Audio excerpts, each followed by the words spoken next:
Are you all enjoying the festival? Are you all feeling passionate about food? Well, I've just come to be very critical, and you may think cynical, because I've just heard that phrase, passionate about food, 50 million times too many.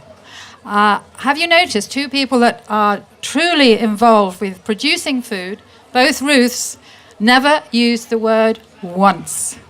They were talking about their connection between the food they produce, the people that help them produce the food, the animals that produce the food, where the food is going, where we're going to. All of this is so important. How many people, what does it mean being passionate about food? Does it actually mean that you cook 3 times a day, 6 or 7 times a week? I don't think so. I think we're getting so far away still from feeding ourselves. Ruth said, food is something that you put into your body. We're all concerned about what our faces look like, what our bodies look like, but we're not really too concerned what's going on inside. And the best thing that anybody can do for themselves and for their children is to feed themselves properly. There's so much pleasure in cooking, isn't there?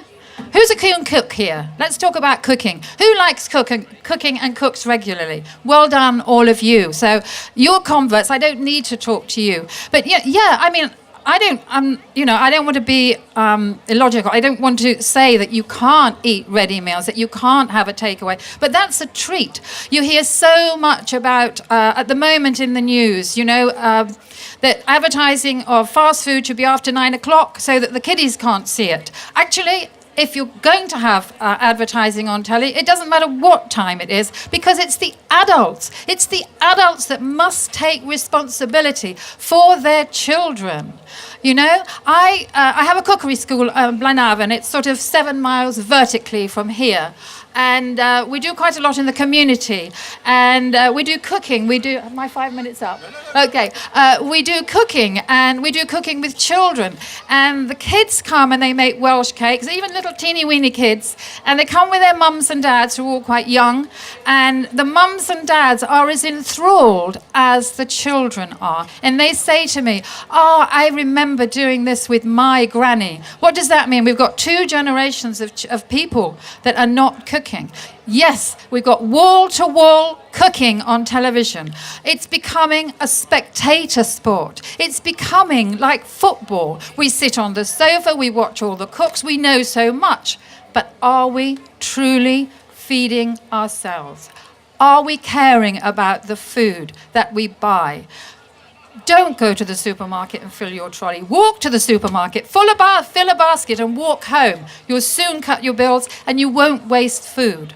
I hope you're not all sitting there thinking, well, I'm never going to a cookery class at the chef's room. Because actually, I'm being very serious today because I'm having a rant. But we have fun. You learn through enjoying yourself, through cooking, because it's convivial. Food is convivial. It's not just about the cooking. It's not just about the eating. It's the pleasure of touching food. It's the pleasure of preparing food. And it's the pleasure of giving food to other people, whether they're your friends or your children.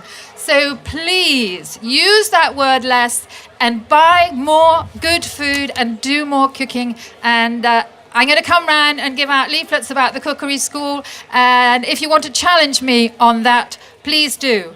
If you look up the word passion in the dictionary, the first thing it says is passion, noun, the sufferings and death of Christ.